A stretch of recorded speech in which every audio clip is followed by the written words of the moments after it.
¿Qué tal? ¿Cómo están todos? Feliz sábado. Es un gusto saludarles. Bueno, vamos a disponernos a estudiar en esta mañana. Vamos a platicar de este tema que hemos titulado El Gran Impostor. La cita se encuentra en Mateo 24:24. Quiero darle lectura nuevamente a esta advertencia de Dios. Dice lo siguiente. Dice, porque se levantarán falsos cristos y falsos profetas y harán señales y prodigios para engañar, si fuera posible, aún a los escogidos. Sabemos que estas son palabras de Jesús, cuando por ahí alguien le preguntó acerca de las señales del fin de este mundo. Y bueno, entre muchas cosas que menciona Jesús, que estoy seguro que ustedes recuerdan, que han leído alguna vez, menciona, aquí dice la aparición de falsos cristos o falsos mesías. Dentro de todos los que pueden aparecer, ¿verdad? En el mundo, falsos mesías, que generalmente lo relacionamos con el mundo religioso, pero no necesariamente es así, ¿sale? La palabra mesías tiene que ver con alguien que pues que ofrece salvación de alguna u otra manera, ¿no? Y es lo que pues, venimos viendo, ¿no? A través de la historia y más en nuestro tiempo, ¿no? Personas que pretenden arreglar este mundo, ¿no? Y salvarnos de alguna catástrofe, de algún desastre, de alguna crisis. Sin embargo, eh, bueno, Dios nos invita aquí a estar atentos porque dice que en estos tiempos aunque a través de toda la historia han existido, en estos tiempos van a abundar, ¿no? Este tipo de personajes. Eh, Probablemente digamos o pensemos, ¿no? Que es fácil distinguirlos, ¿no? Decir, bueno, si alguien dice que es el Cristo, este, yo puedo identificar, ¿no? Cuando es un engaño. Lo que pasa es que aquí les digo, la palabra Cristo tiene que ver con esto, ¿no? De ofrecer que un, un- un remedio, ¿no? A nuestra situación, ¿sí? No necesariamente que diga que es Jesús, ¿no? Pero bueno, vamos a hablar ahorita de un detalle muy interesante que necesitamos tener en cuenta, ¿no? En nuestra vida, tener ese conocimiento y estar preparados. No sé si alguna vez han escuchado hablar de este señor, de Ferdinand Waldo de Mara, que es conocido o fue conocido, a lo mejor nunca lo habíamos escuchado, pero fue conocido por un detalle muy, muy curioso. Sí, miren, en los años 50, por ahí, a los inicios de los 50, él estaba desempleado y se le ocurrió una idea, un plan para poder, pues, vivir, para ganar dinero. Dice por ahí la historia que él empezó a promoverse, ¿sí? Como un experto cirujano. Obviamente él no tenía esa preparación, no había hecho esa carrera, pero él comenzó así, primeramente en su círculo, ¿no? A hacerse como publicidad, ¿no? Como cirujano y la noticia o este hecho pues se fue regando, ¿no? Se fue difundiendo de tal manera que en un momento, ¿sí? No después de mucho tiempo, algo muy curioso también, fue contratado, se le dio trabajo precisamente como cirujano. No sé cómo lo consiguió, o sea, a nadie se le ocurrió ver su currículum como generalmente pasa. Simplemente lo contratan en un barco de la Marina, y bueno, hasta ese momento pues parecía que todo le estaba saliendo bien.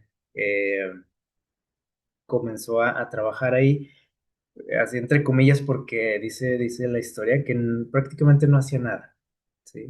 Pues lo tenían ahí como una, como emergencia, ¿no? Pero él estaba recibiendo su cheque, eh, y todo parecía que iba color de rosa, como decimos, hasta que Estados Unidos entró a la guerra de Corea. Por ahí en esos años comenzó la guerra. Estados Unidos se involucra. ¿Y qué creen que pasó? Bueno, la situación cambió para él, para Ferdinand, porque el barco donde él trabajaba, pues obviamente empezó este, a involucrarse en la guerra.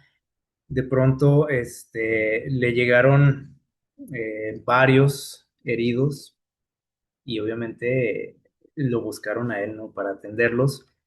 Dice el relato, que él en la confusión por ahí de cuando llegaron todos los heridos, dice que fue y se escondió y tomó un libro de medicina y comenzó a leerlo rápidamente durante 10 minutos.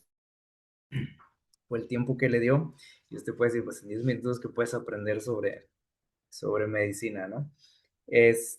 Bueno, empezó a leer y él tenía dicen por ahí los que registran su biografía, que él tenía un talento especial. Dicen que tenía una memoria fotográfica muy, muy buena. Así que esos 10 minutos que estuvo por ahí leyendo, pues le ayudaron bastante y dice en la historia que realizó 16 cirugías. ¿Qué les parece? Obviamente con éxito, todas. ¿Sí? 16 cirugías. Alguien que no tenía ninguna preparación en esta área. Y fue incluso condecorado, ¿sí? por por el ejército, por su labor de haber salvado aquellas vidas. Sin embargo, bueno, pues luego se descubrió, ¿no? Todo pues el engaño, ¿no? De Ferdinand. Y fue conocido como el gran impostor por allá en Estados Unidos, como el impostor más grande de la historia. Ha habido algunos otros, que incluso han hasta inspirado por ahí películas que han sido grandes impostores. A este le dieron el número uno, sí, de esta lista. Ferdinand Waldo de Mara se llamaba. Así que si alguna vez lo vuelven a escuchar, pues ya saben quién es este señor. Yo digo, fue conocido como el gran impostor, ¿sí? O sea, alguien que se hacía pasar por alguien que no era, obviamente, ¿no?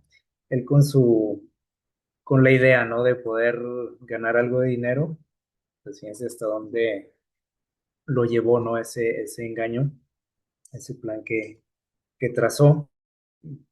Y bueno, la Biblia, como leímos ahorita en Mateo, aquí en Mateo 24, Jesús nos advierte acerca de impostores, ¿sí?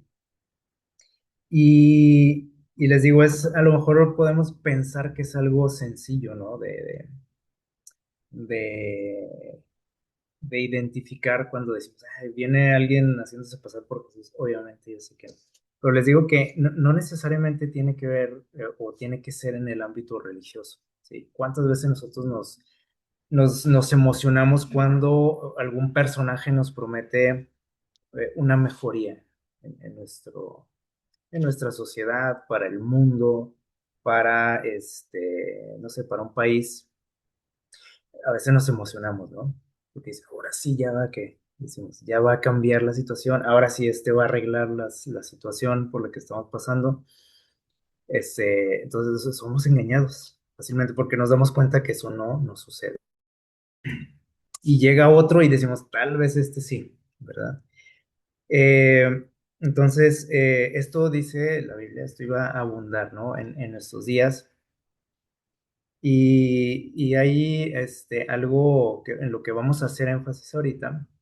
Este, Vamos a leer lo que nos dice por ahí en Génesis, capítulo 3. versículos 14 y 15. Génesis 3, 14 y 15. Aquí, vamos a hablar precisamente de una esperanza, ¿sí? Que ha tenido el ser humano a través pues, de toda la historia. Dice aquí en ocasión de la caída del ser humano, Dios habla y le dice, le dirige unas palabras a Satanás, aquí representado por la serpiente. Le dijo, por cuanto esto hiciste, ¿sí? De haber engañado al ser humano, le dijo, maldita serás entre todas las bestias y entre todos los animales del campo, y sobre tu pecho andarás y polvo comerás todos los días de tu vida. Se produjo un cambio este, morfológico, ¿no? En este animal, aquí lo dice Dios, o sea, este animal dice, sobre tu pecho andarás, es lo que nosotros vemos, ¿no? De una serpiente que se arrastra. Quiere decir que no era así este animal, no se arrastraba en ese entonces. Era un animal que tenemos el dato por ahí, que era un animal que volaba, ¿sí? Y bueno, sigue diciendo aquí en el versículo 15, y pondré, aparte de ese castigo que Dios le puso, le dijo, pondré enemistad entre ti y la mujer, entre tu simiente o tu descendencia, dice, y el descendiente de la mujer, ¿sí? Dice, esta te herirá, dice, la simiente te herirá en la cabeza, y tú le herirás en el calcañar. Aquí Dios estaba haciendo una promesa de acabar, ¿no? Con ese reinado de Satanás que apenas comenzaba, ¿sí? Le dijo, no, no va a ser para siempre esto, así que ni te emociones. Este, Le dice, siempre vas a estar en guerra, una constante guerra, ¿sí? Contra mi pueblo. Y contra alguien en especial, porque dice ahí, cuando habla de la mujer no se refiere a su pueblo, pero dice, habla ahí de alguien especial y habla de un descendiente, ¿sí? Y ese descendiente le dice a Satanás, él te va a, ¿qué? Te va a derrotar para siempre.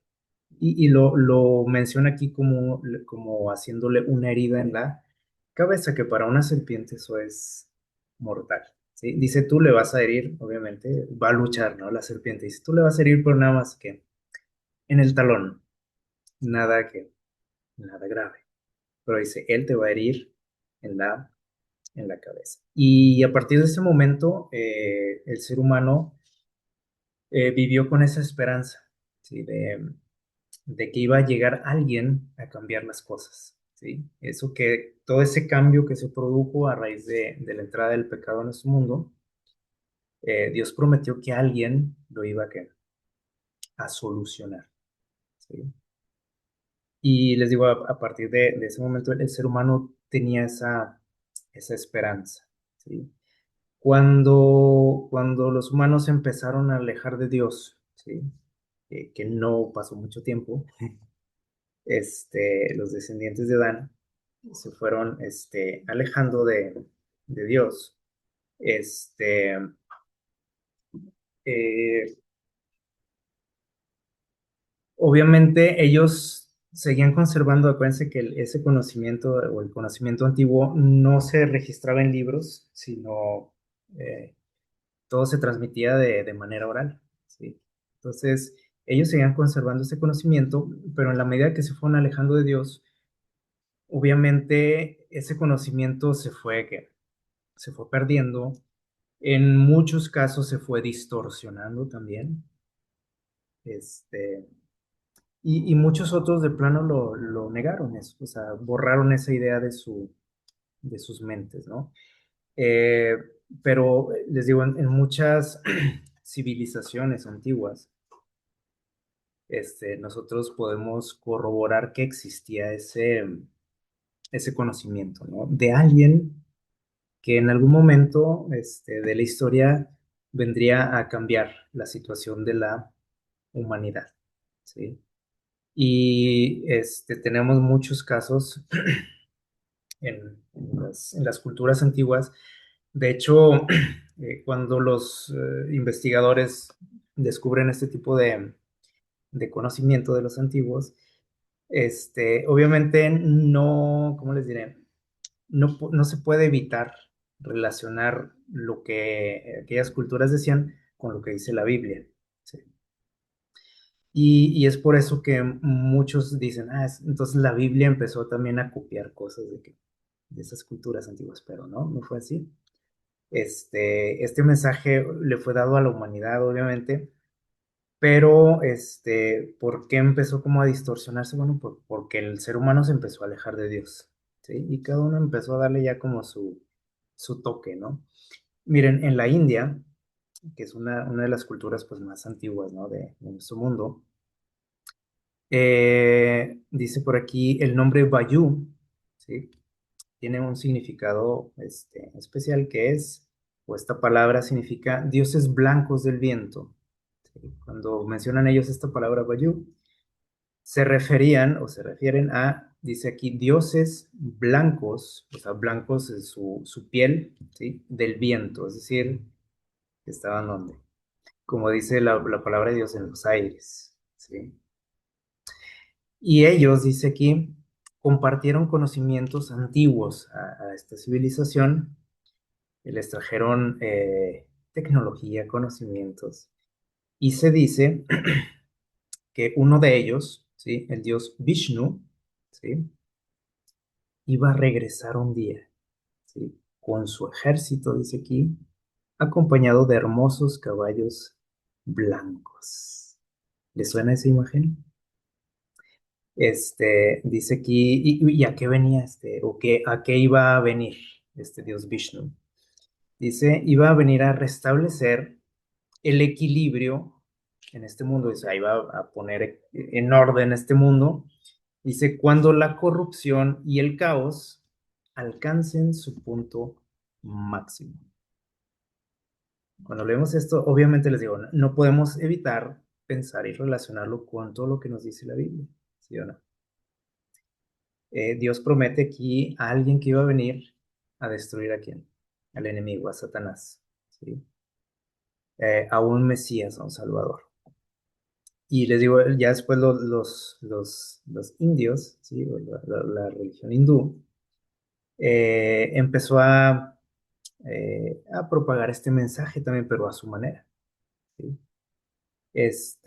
Por ejemplo, para empezar, ellos ya no tenían nada más un dios, sino tenían que varios, ¿sí?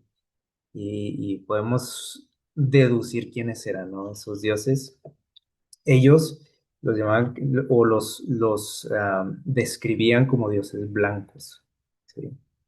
Y les traían conocimiento, así como eh, el mismo engaño, ¿no? Del principio, acuérdense que Satanás le dijo a Eva, yo te puedo hacer que sabia, te puedo dar que conocimiento, al igual que quien, que Dios puedes llegar a ser como Dios. Y este engaño lo ha practicado Satanás a través de la historia, ¿no? Y lo volvió a hacer con muchas otras civilizaciones. Ahorita ustedes lo van a ver, porque les ofrecía que conocimiento, ¿sí? Se mostraba amigable y les dijo y les prometió y les dijo, un día voy a volver a poner orden aquí, en este mundo, ¿sí? Voy a acabar con la corrupción, con la maldad, ¿sí? Este, y aquí les dijo prácticamente les dio una señal, les dijo, cuando la corrupción y el caos alcancen su punto máximo, voy a volver.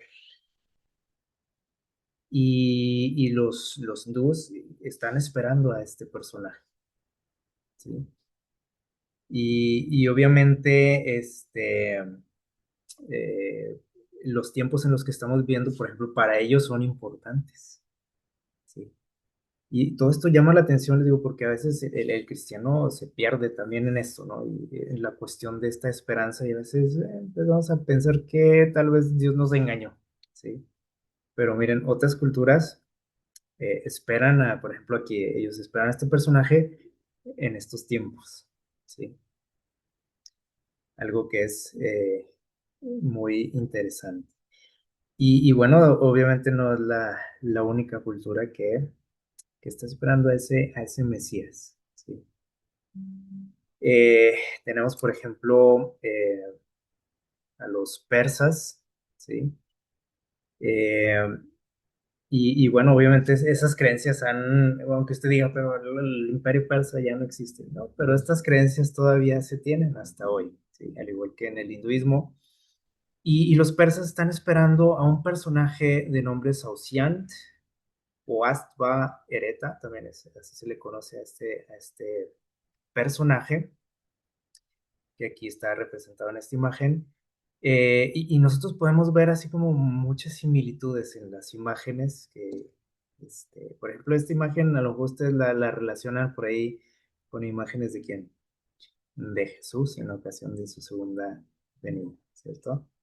Y bueno, este personaje dice que se refiere al futuro salvador del mundo, ¿sí? O sea, todos lo están esperando hacia un futuro, ¿sí?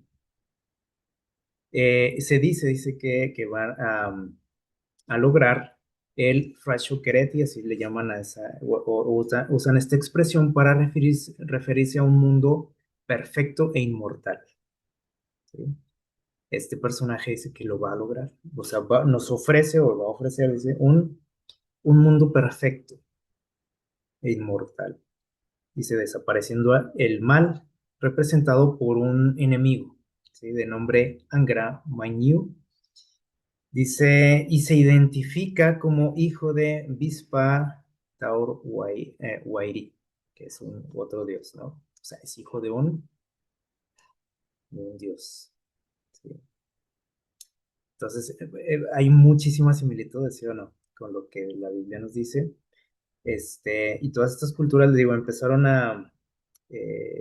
obviamente, a distorsionar el mensaje real que Dios había compartido con la humanidad, pero ellos tenían esa esperanza, ¿no? Y la siguen teniendo muchos, de ese cambio, ¿no? En nuestro mundo. En el Islam, o sea, en las naciones islámicas, ¿sí? Árabes en su mayoría, ellos también están esperando a alguien, ¿sí? Y el nombre de este personaje es Mahdi, ¿sí? O el Mahdi, que se traduce como el guiado. Y es una figura, dice aquí, escatológica, es decir, que va a aparecer al final de los tiempos, como sigue diciendo, dice que vendrá a la tierra para dirigirla, para gobernarla, dice, antes del fin del mundo. Esto dicen las naciones islámicas.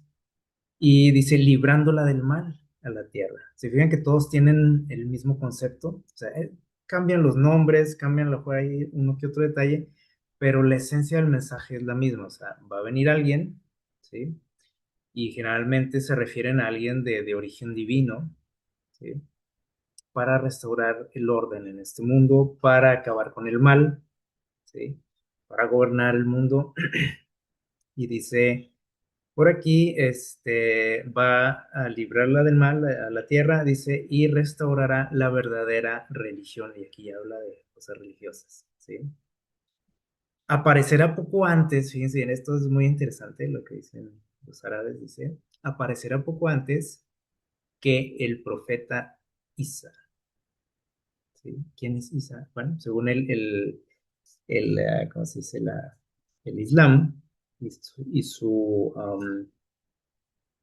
eh, y su libro, ¿no? El famoso Corán, es Jesús, este profeta Isa, ¿sí? Dice, y este personaje, el Mahdi, va a aparecer un poco antes que Jesús, dice, y va a liderar a los musulmanes a gobernar el mundo.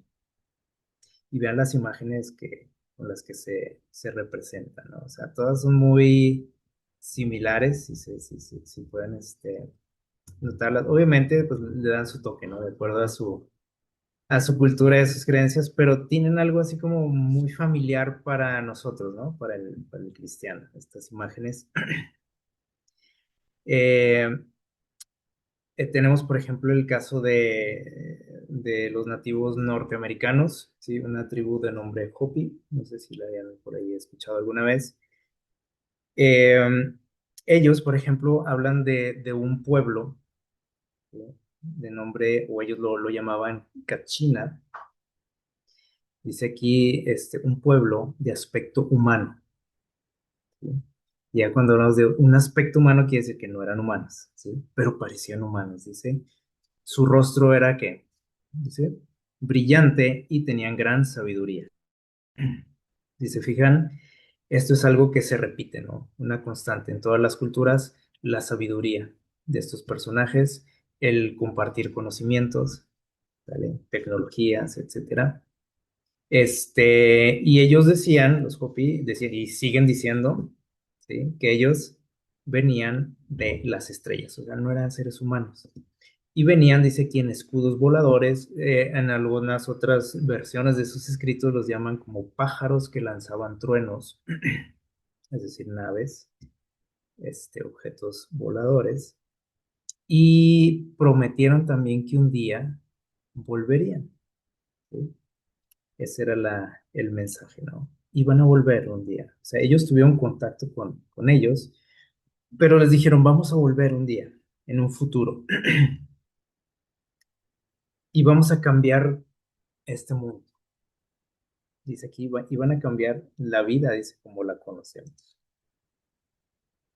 ¿Qué les parece? Hay mucha similitud, ¿sí o no? Con lo que decían que, por ejemplo, los hindúes, los árabes, los persas, y esto, le digo, es una constante en todas las culturas prácticamente, o sea, no acabaríamos aquí, ¿no? Este, porque son muchísimas, ¿no? Y todas comparten esto, todas las culturas. Obviamente la nuestra no es la excepción. Por ejemplo, los aztecas hablaban de un famoso Quetzalcóatl, ¿sí? Que este nombre también lo ubicamos, ¿no? Bastante bien, creo yo. O sea, la traducción de Quetzalcóatl es la serpiente de plumas preciosas o hermosas. Eso significa, ¿sale?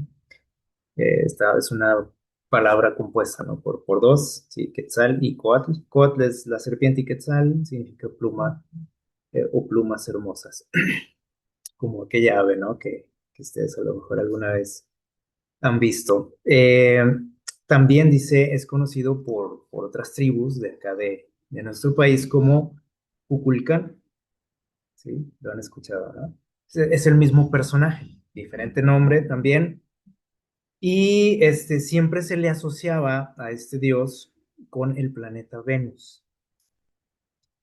Algo que la Biblia menciona, ¿sí? Y también lo relaciona con alguien.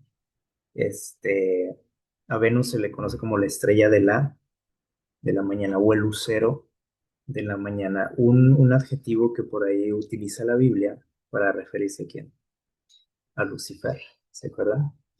Bueno, los aztecas, los mayas, y otras culturas de por acá utilizaban eh, también esta alusión, ¿sí? Con esta estrella y este personaje, que un día ellos decían iba a regresar también por segunda ocasión, ¿sí? De manera carnal, o sea, de manera física, iba a venir por una segunda ocasión a la Tierra. Y hay algo más que podemos mencionar de este personaje.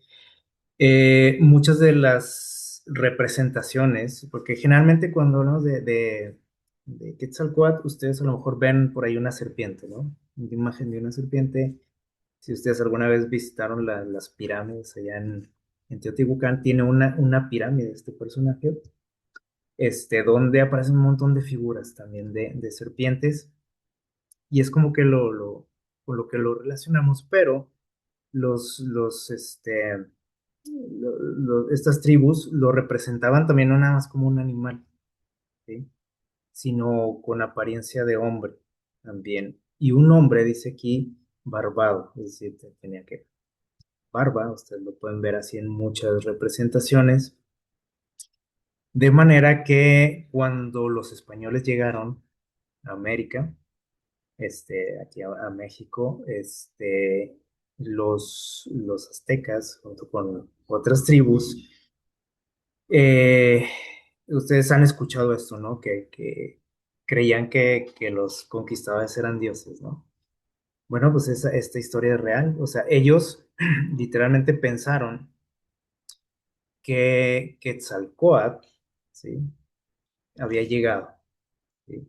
Junto con otros dioses, ¿no? Pero a este personaje, a Quetzalcóatl, lo confundieron con Hernán Cortés, ¿sí?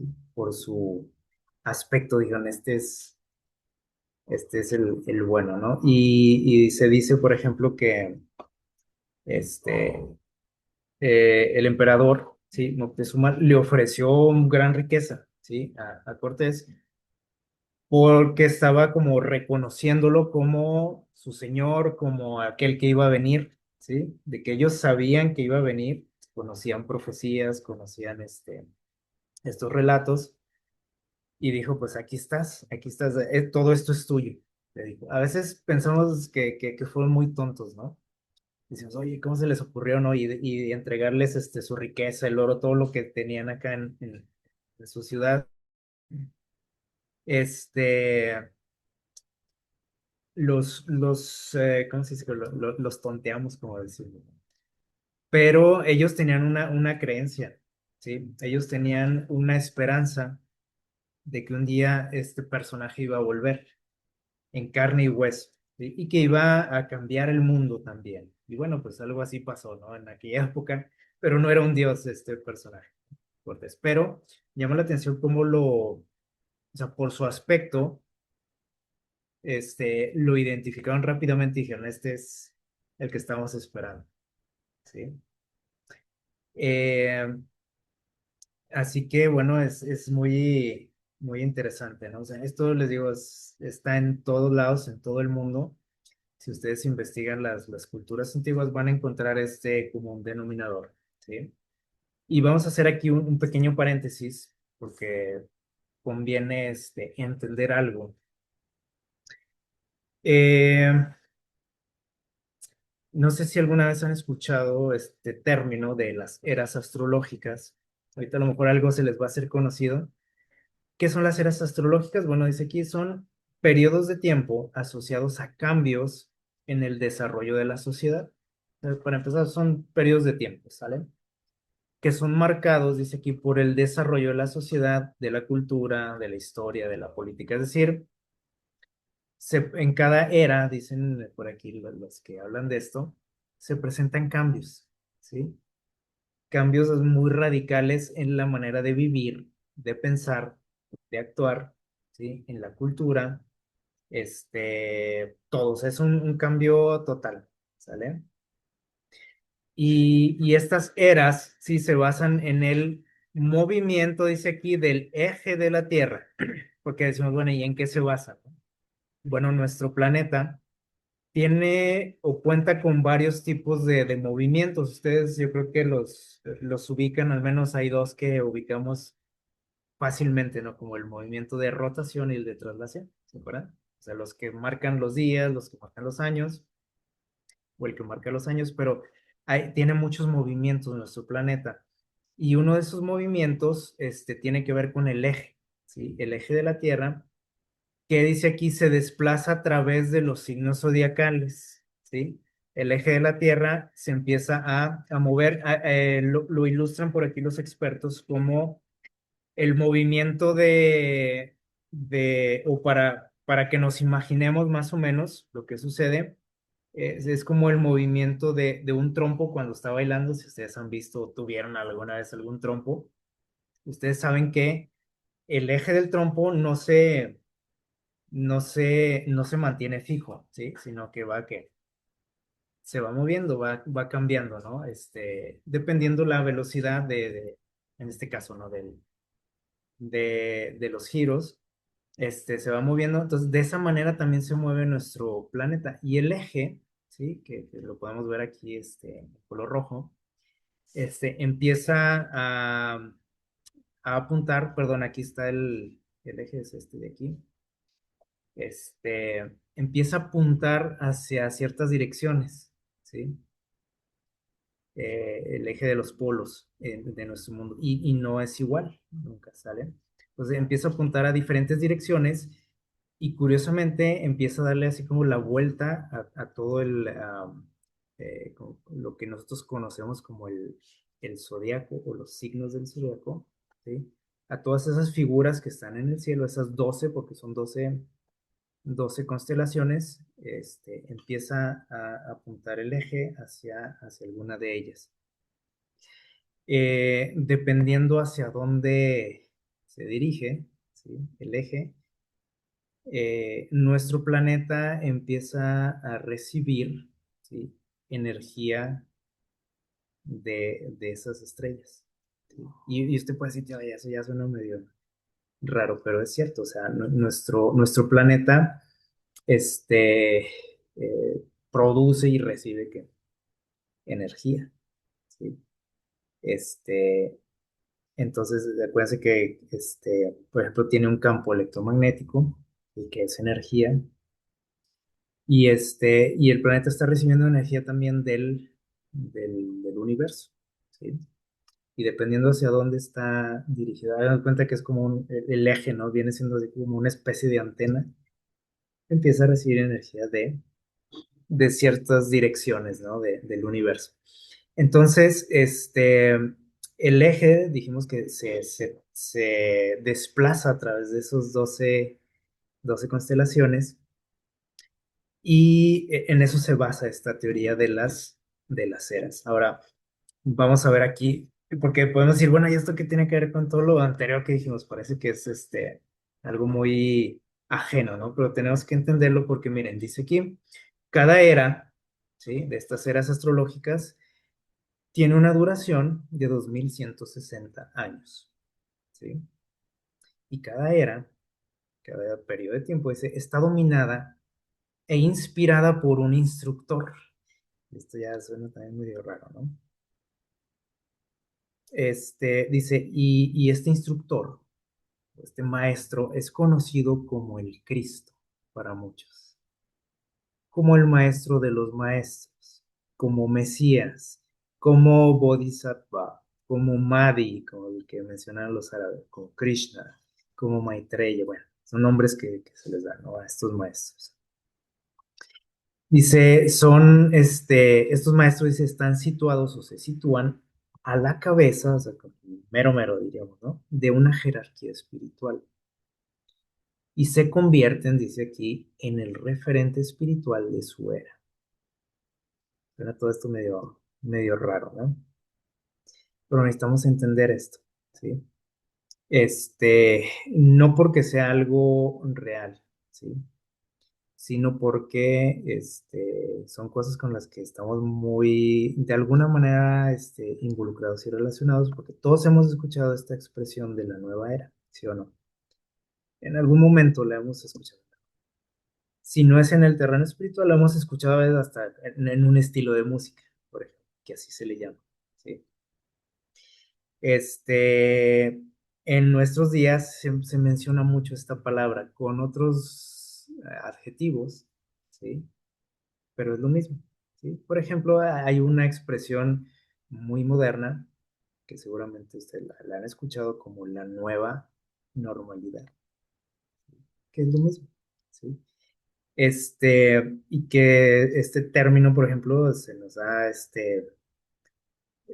o nos lo han presentado por todos los lados posibles, ¿no? Todos los medios, este, y lo hemos adoptado, ¿sí? Entonces, dice aquí, en cada era aparece un personaje, un gran maestro, ¿sí? Que es el referente de esa era, ¿sí? Por ejemplo, dice aquí, el instructor de la era de Piscis, y aquí se menciona ya podemos entender un poquito más esto, porque decimos, ¿y eso qué? Sí, creo que esa era de Piscis. Bueno, quiere decir que el eje de la Tierra estaba apuntando hacia dónde, hacia esa constelación, ¿sale? El instructor de la era de Piscis, dicen, ¿fue quién? Fue Jesús. Así que dice, el resultado de su trabajo, de su vida, dice, fue el establecimiento del cristianismo como sistema religioso portador de las energías cósmicas propias de la era de Piscis. El planeta, nuestro planeta estaba recibiendo energía de esas estrellas, ¿sí? Literalmente. Pero dice aquí, este personaje, Jesús, ¿sí? Dice, fue el que influyó en esa era y que determinó prácticamente nuestra manera de vivir, ¿sí? Que también le conocemos como la era cristiana, curiosamente hace 2000 años, ¿sí? Aproximadamente, y dicen, él fue el que influyó en nuestro mundo, en esa era, en la era de Piscis. Pero ahora estamos, como esto sucedió curiosamente hace 2000 años, ¿sí? Así que estamos llegando al final de esta era, de la era cristiana. Y entonces, dice aquí, estamos comenzando la era de Acuario, es decir, el eje de la Tierra empezó a apuntar hacia otro lado, ¿sí? Hacia la constelación de Acuario. Y ahora, dicen, ahora estamos comenzando la era de Acuario, y dice, ahora se presentan nuevas energías, ¿sí? Está recibiendo nuestro planeta, dice, y no nada más del cosmos, ¿no? Del universo, sino, dice aquí, dice, nuevas energías de síntesis que crearán una nueva cultura. Y ya les digo, ya esto lo empezamos ahora sí, ya creo yo, ¿sí? O sea, empieza a tener claridad para nosotros, ¿no? Por todo lo que vemos, que decimos, ¿cómo es posible que en un abrir y cerrar de ojos nuestro mundo cambió y empezamos a pensar de otra manera y a actuar de otra manera, ¿sí? Muy, muy radicalmente fue ese cambio, ¿no? Dice, creará esta nueva era, dice, una nueva cultura, una nueva civilización basadas en los valores de esto también suena familiar, la unidad y la fraternidad. Esos son los dos valores que se promueven o que se van a promover en esta nueva era, ¿sí? Dice, está manifiesta, dice, o manifiesta, perdón, dice, una diferencia fundamental con las anteriores, y especialmente la anterior. Dice. O sea, si hasta, no sé, hace un par de años teníamos otros valores, otras creencias, otra manera de actuar, de pensar, dice, aquí se va a dar una diferencia fundamental. O sea, es completamente que casi opuesto, ¿no? Y está pasando, ¿sí? Para los que decimos, oye, ¿por qué pasa todo esto? Aquí está, ¿sí? Y no quiere decir que se dé esto de manera natural, ¿sí? Porque nos damos cuenta de que no ha sido así. O sea, todo ha sido que provocado, ¿sí? Esto no pasó de la nada, como según esto se dice aquí, ¿no? Por influencia del universo, ¿no? No pasó así. O sea, hubo algo ahí detrás, ¿sí? Hubo un movimiento y muchas veces nosotros, porque fíjense, aquí es donde este, eh, volvemos a lo que nos dijo Jesús en aquel texto de que estos personajes, estos mesías, iban a engañar aún a quien, a los elegidos, si fuera posible. Ahora con toda esta nueva cultura que estamos eh, consumiendo y adquiriendo, y de la que nos vemos influidos y estamos siendo bombardeados,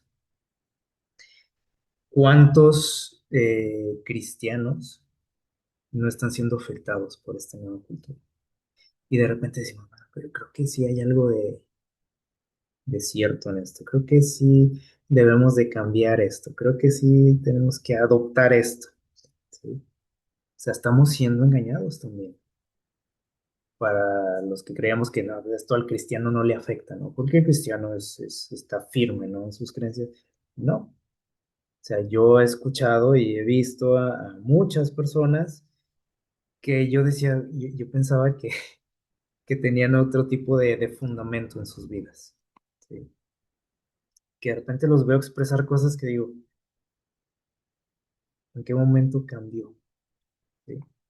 Su pensamiento, su ideología. Eh, entonces dice aquí, su instructor, o sea, el instructor que viene, dice aquí, ahora no es un discípulo, ¿sí? Como dicen ellos en muchas otras ocasiones pasó, no es el hijo de alguien, ¿sí? Como dicen, por ejemplo, a Jesús, pues era el hijo de quién, de Dios, ¿no? El hijo de Yahvé. Este, dicen, este es el propio, dice aquí, y lo menciona aquí con un nombre, el que viene, dice, es el propio o será el propio Maitreya, el que ahorita mencionamos. No sé si alguna vez habían escuchado ese nombre. ¿Quién es Maitreya? Bueno, dice aquí, este nombre proviene del sánscrito, un idioma antiguo, que significa, Maitreya significa el amistoso, el amigo. Es interesante, ¿no? El significado. Es un amigo, este que va a aparecer, el nuevo maestro. Porque Jesús ya quedó en la historia, ¿sí? Ya no vale. Sus enseñanzas, sus valores, su religión, a la basura ya. O sea, eso ya no, es anticuado eso. Necesitamos un cambio y se va a dar y se está dando, ¿sí? Y este personaje viene a que a es como la cereza del pastel, ¿no? De esta nueva era y es un amigo de la humanidad. Dice, es el próximo, dicen porque esto proviene de la religión budista, no necesariamente de China, porque esta religión existe en muchos países de allá de Asia, desde Asia Central. Dice aquí será el próximo Buda que aparecerá en la tierra, ¿sí? Nosotros cuando hablamos de Buda se nos viene a la mente el gordito, ¿no? Que hay que sobarle la barriga y para que dé suerte. Pero esta es como la figura que utilizan mucho en China, por ejemplo. Pero este personaje está en muchas culturas y no tiene esa apariencia, ¿sí? Es como que ellos le dieron su toque, ¿no? Para que se pareciera un poquito más a ellos, o sea, con sus rasgos. Pero en la mayoría de las culturas, ¿sí? Budistas, lo mencionan o lo describen como un hombre blanco. Entonces dice aquí que él aparecerá en la tierra, se le llama el Buda, es como una especie de título, ¿no? Que se le da. Este, Aparecerá en la tierra y dice alcanzará la iluminación total, completa, para restablecer, dice, la rectitud, que ellos le llaman Dharma en su religión. La rectitud, o sea, la manera correcta de vivir, o sea, va a acabar con qué? Con la maldad, con la corrupción, con todo lo negativo de este mundo. Y esta es la apariencia que se dice que tiene, ¿no? Este personaje, ¿a quién se parece? Bueno, sabemos, ¿no? Eh, y este es el que se dice por aquí, que será el que va a influir en esta nueva era. Ya no más Jesús, ya no más cristianismo, ¿sí? Eso ya es cosa del pasado. Viene alguien más, ¿qué les parece? Eh, tenemos por aquí una cita muy interesante del libro El conflicto de los siglos. Dice lo siguiente, dice, pronto aparecerán en el cielo signos, señales, dice, pavorosos, de carácter sobrenatural, en prueba del poder milagroso de los demonios. Aquí lo aclara, ¿sí? O sea, nos lo dice así como decimos, sin pelos en la lengua. Dice quién es el que está detrás de esto, ¿sí? Y aquí vamos a una imagen, ¿no? Para que nos imaginemos y lo relacionemos. Dice, los espíritus de los demonios irán en busca de quién. No vienen aquí nomás a pasear. Dice, van en busca de los reyes de la tierra. ¿Sí? O los que tenemos esperanza en los reyes de la tierra. Miren. Dice, ellos van en busca de los reyes de la tierra, dice, y por todo el mundo van, o sea, no nada más es una parte del mundo, es por todo el mundo. Dice, van para aprisionar a los hombres con engaños, dice, e inducirlos a que se unan a Satanás en su última lucha contra el gobierno de Dios. Esto es lo que hay detrás de todo ese montón de milagros que vemos, de apariciones, ¿sí? De objetos por ahí en los cielos. Este es el plan que está detrás de todo esto, ¿sí? Y quién está detrás de eso. Y miren con quién trabajan, ¿sí? Con nuestros gobiernos. Eh, Vamos a leer así rápidamente, les voy a invitar a buscar ahí en Salmos 68. El Salmo 68, acuérdense que Satanás es un gran copión, un gran impostor. O sea, a él le gusta falsificar, le gusta copiar. Este, él no es muy original, ¿no? Que digamos, miren, vamos a ver lo que dice el Salmo 68. Versículos 8 y 17. Les voy a invitar a leer estos versículos del Salmo 68. Versículo 7. Por aquí David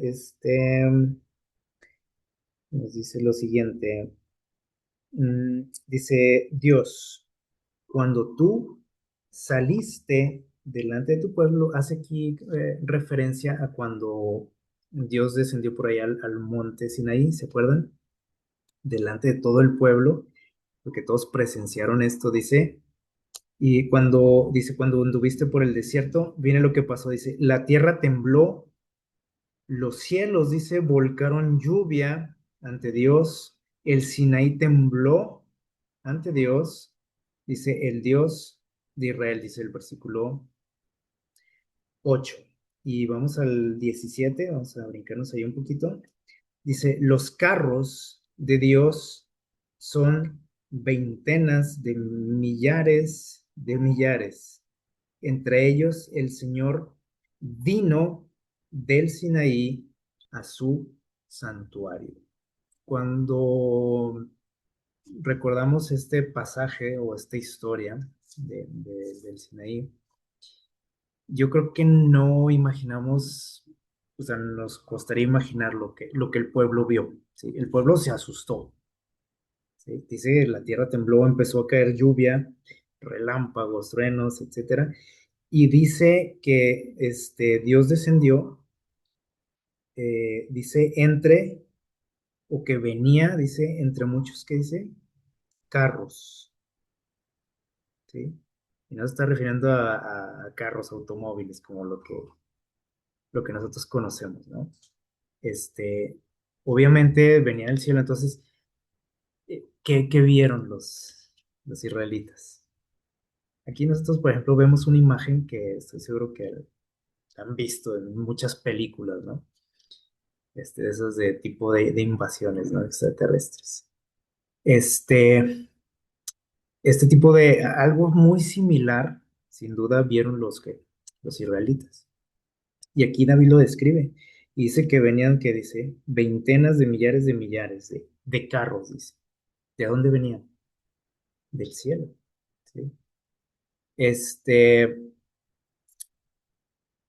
y Satanás sabe cómo es esto. ¿Sí? Y él copia todo. Él imita, él distorsiona. Y es un impostor. Así como Ferdinand, este es peor todavía. Si Ferdinand hizo eso, engañó a una nación prácticamente. Bueno, imagínense lo que puede hacer Satanás. ¿Sí? Isaías 66:15, vamos a leer una descripción más muy interesante y les digo, todo esto empieza a cobrar sentido cuando comparamos con cosas que vemos muchas veces en la tele, en las películas, en documentales. Isaías 66, versículo 15, dice lo siguiente, dice, ved, el Señor vendrá con fuego y sus carros, dice, como torbellinos para descargar, dice, su ira con furor y su reprensión con llama de fuego. O sea, aquí habla precisamente del final de este mundo. Y miren cómo viene Jesús. O sea, generalmente la imagen que tenemos de la venida de Jesús Creo yo que es a veces muy, muy vaga, ¿sí? Muy pobre a veces. Lo vemos, por ejemplo, siempre representado por ahí a Jesús sentado en una nube, cosa que no tiene mucho sentido. O sea, las nubes son vapor, o sea, no, tú no puedes estar parado sobre una nube, ¿sí? Generalmente vemos esa imagen, ¿no? Y un montón de ángeles, ¿no?, a su alrededor. La Biblia en muchos pasajes nos describe otra cosa muy diferente, ¿sí? Más espectacular, un poquito más, podríamos decir, para nosotros increíble y muy fantasiosa y ficticia y, no sé, de ciencia ficción, podríamos decir. Más parecido a muchas cosas que vemos en la tele, en películas, porque Satanás sabe muy bien, ¿sí?, cómo funciona esto, ¿sí? Él vivía en el cielo, él conoce todo esto, ¿sí? Y él sabe más o menos, ¿sí?, cómo va a ser, ¿sí?, cuando Cristo venga, ¿sí? Y aquí Isaías lo describe, dice, va a venir, dice, con fuego, y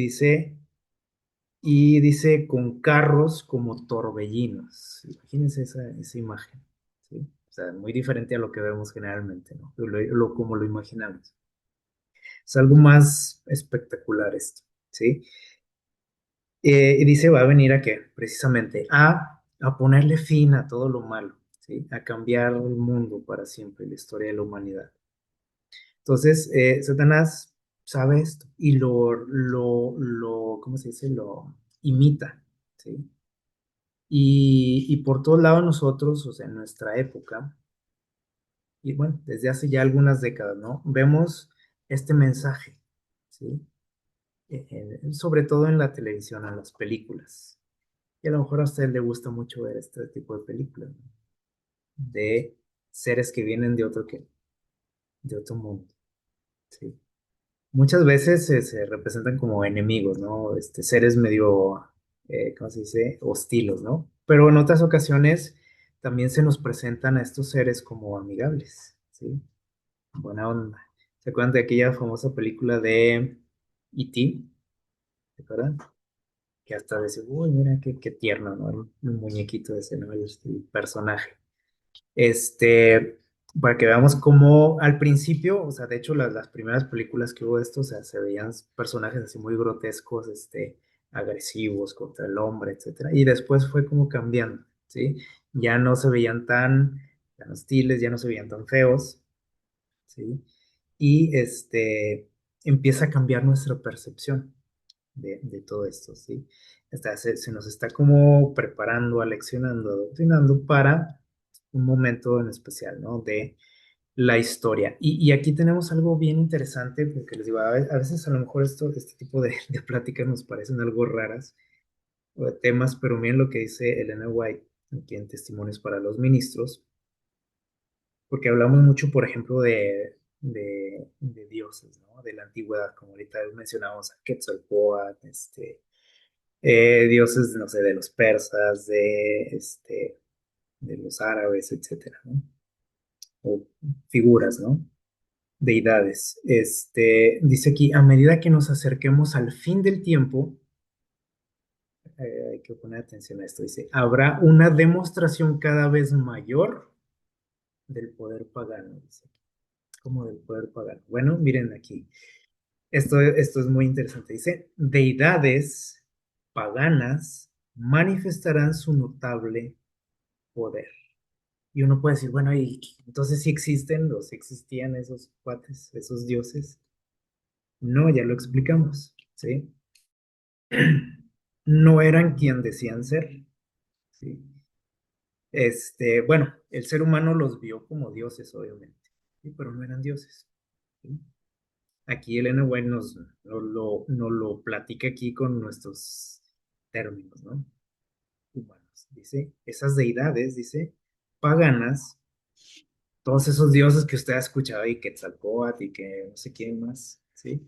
Que mencionamos ahorita, y de todas las culturas, o sea, dioses de los nórdicos, de los egipcios, de los babilonios, o sea, todos eran los mismos, nomás cambiaban de nombre, ¿sí?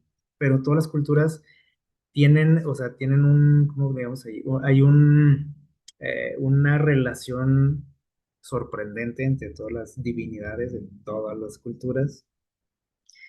Entonces dice aquí, cada vez que, o sea, entre más nos acerquemos al fin, dice, veremos una demostración mayor de este poder, dice, y estas deidades, así entre comillas, manifestarán, dice, su poder y se exhibirán, dice, y se van a dar a qué?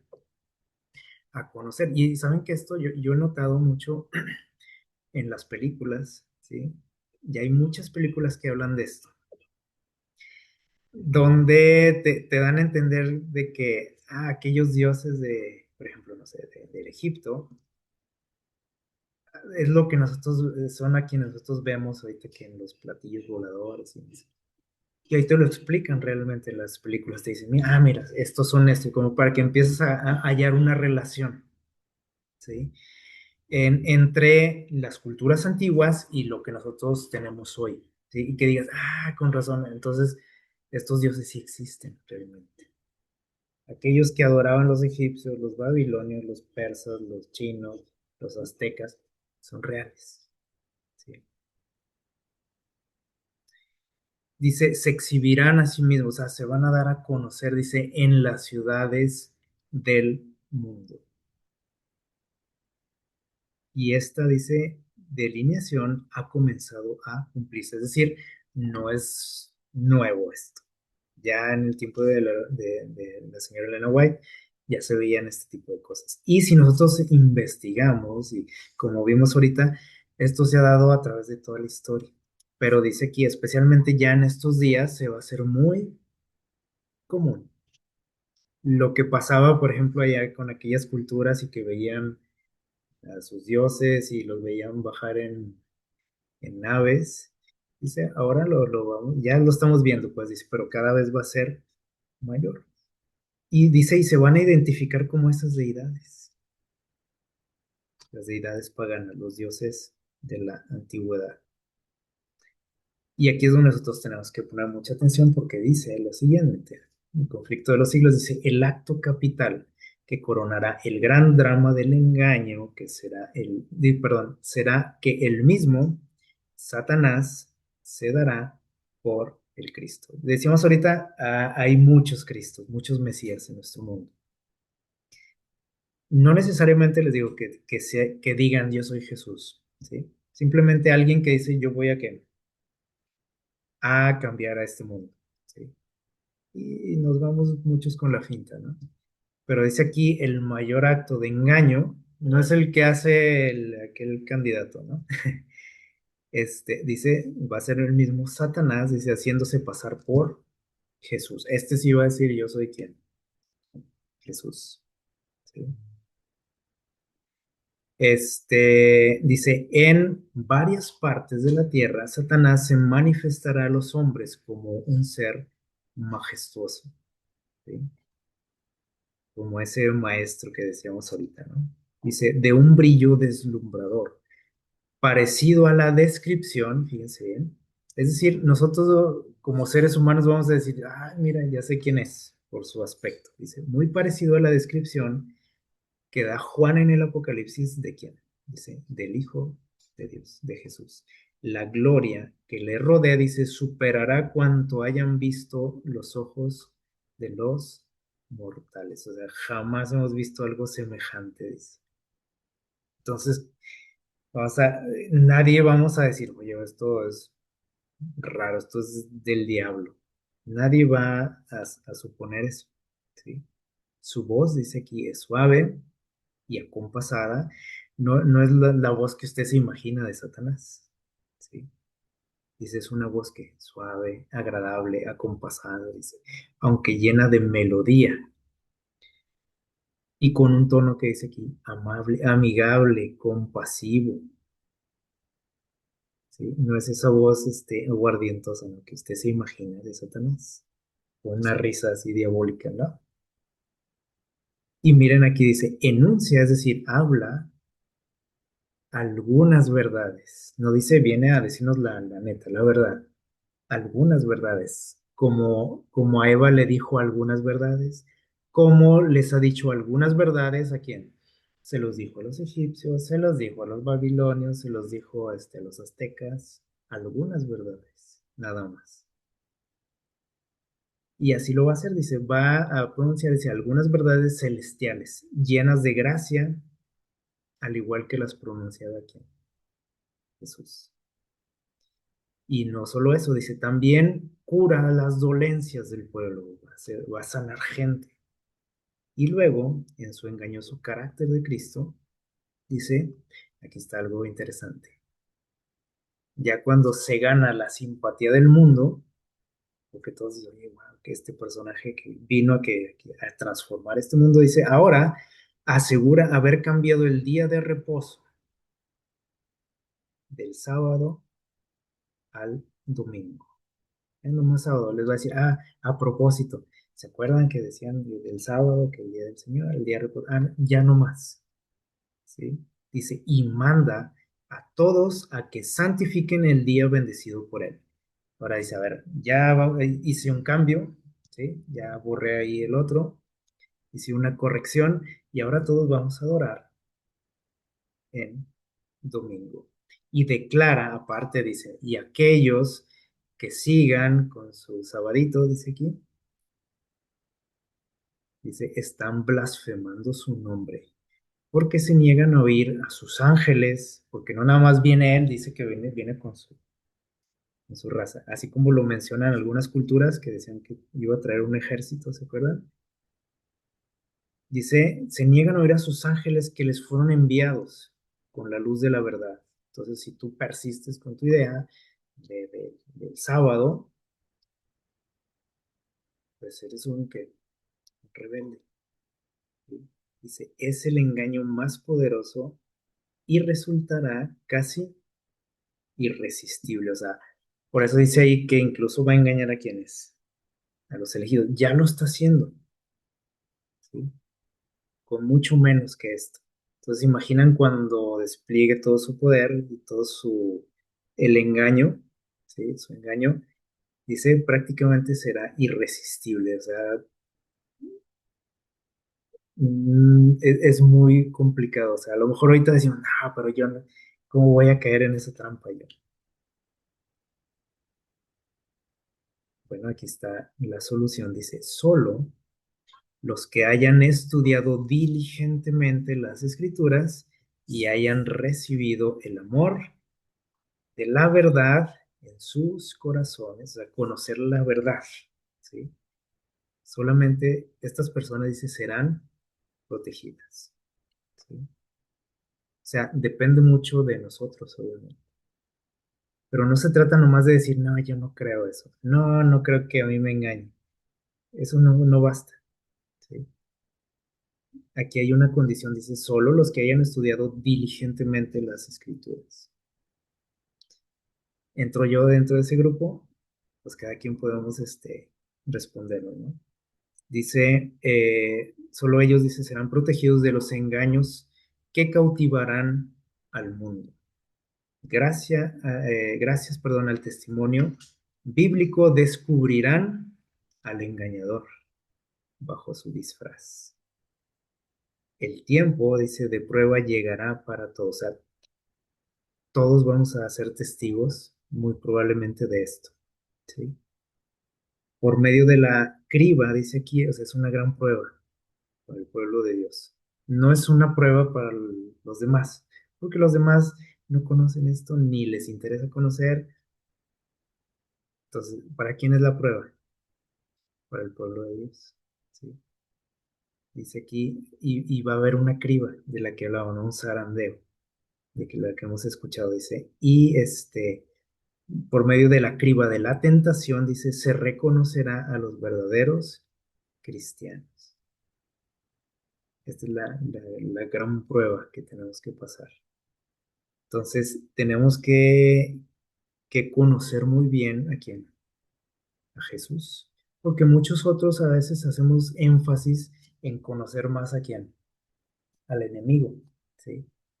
Por conocer sus engaños, no sé, que es importante, pero no nos sirve de nada eso si yo no conozco la verdad, si no conozco a Jesús realmente? Entonces, esa es la clave y lo que nos tiene que preocupar. No conocer al enemigo ni sus artimañas, o sea, no es lo principal eso, porque eso sí nos interesa mucho a veces, ¿no? Y ese tipo de libros, ¿no? De cómo descubrir los engaños del diablo, ¿no? Los 10 pasos y ese tipo de cosas. Pero, o sea, son cosas interesantes, importantes, sí, pero no es lo principal. O sea, lo que nos debe de preocupar a nosotros es conocer la verdad, conocer a quién. ¿Quién es la verdad? Jesús lo dijo, yo soy el camino, la verdad y la vida. Ese es nuestro trabajo. Así que, pues ojalá que sigamos, nos sigamos, perdón, preparando, que sigamos conociendo a Jesús, que tengamos ese interés, ¿no? De conocerle, de crecer cada día más en el conocimiento de Él, que podamos pedirle ayuda, ¿no? Y de su Santo Espíritu para que podamos estar listos para ese momento, esa gran prueba que está todavía por suceder y que no está lejana. Como estamos viendo, veamos nuestro mundo y veamos todo esto que hemos estudiado, analicémoslo y vamos a darnos cuenta de que no falta mucho para esto. Así que, como vemos, todo mundo está esperando a alguien, ¿sí? Todos, cada quien en su contexto, ¿no? Algo muy similar a nuestra esperanza. El detalle es que hay un gran engaño por aquí en medio de todo esto y tenemos que estar listos, ¿sí? Para enfrentarlo y descubrirlo y enseñar de esto a otros. Así que ojalá que Dios nos dé de su espíritu, ¿verdad? Para lograrlo y salir adelante, ¿no? De esta prueba. Que el Señor les bendiga.